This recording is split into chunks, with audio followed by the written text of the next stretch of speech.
All right, so I speak of my father a little bit in the show,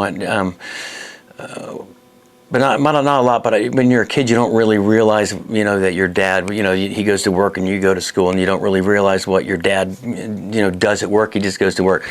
And I knew my dad worked at the Space Center. Yes, this shirt actually is kind of a moon that works for this. He'd go to the Space Center, and he was an engineer, and he worked on everything, Apollo, shuttle, everything.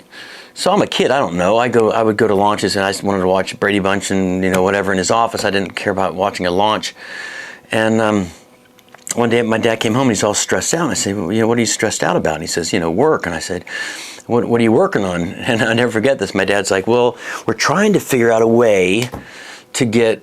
Now the shuttle, when they had the shuttle, it was just a spacecraft, but they couldn't figure out a way to get the shuttle.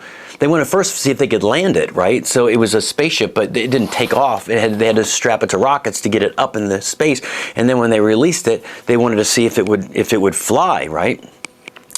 So my dad's like, "That's what we're working on." I'm like, "That doesn't sound that hard to me." He's like, "All right." So someone in the meeting must have said, "Well, how are we going to get this? How are we going to get the space shuttle in the air to see if it will land?" And my dad said, he was part of the team. My dad said, we gotta figure out a way to release it from. So this is not a joke. So they took the shuttle. Let's just use this because that's all I have. And they strapped it to a 747. You can look this up. And they took off with this thing, right? And they were going to try to figure out a way to release it so that they could see if the shuttle could land on its own without any help. So imagine that. These are smart people. Smart people, right?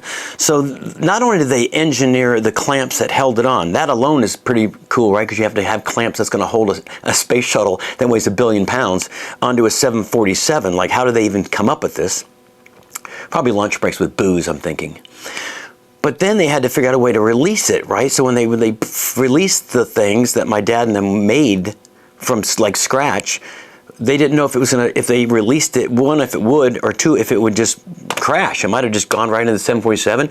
So my dad was like, talk about a stressful day. They're all in the command center, and they're like, T-minus till 1 second till here we go. And they said, release the shuttle.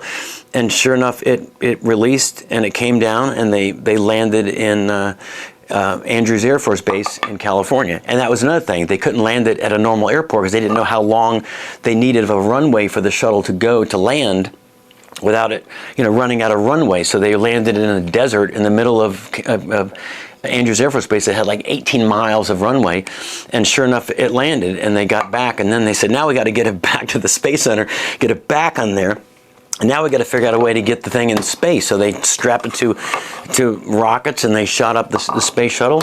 And the coolest part about that whole thing is I got to meet the two pilots that piloted. It was John Young and Bob Crippen, and that was the coolest part of, as a kid. I'm looking back on it now, it's like, oh, that was so cool. And back then, Daddy, I just want to go home and play with my skateboard. I don't want to watch a launch. I don't care about meeting an astronaut.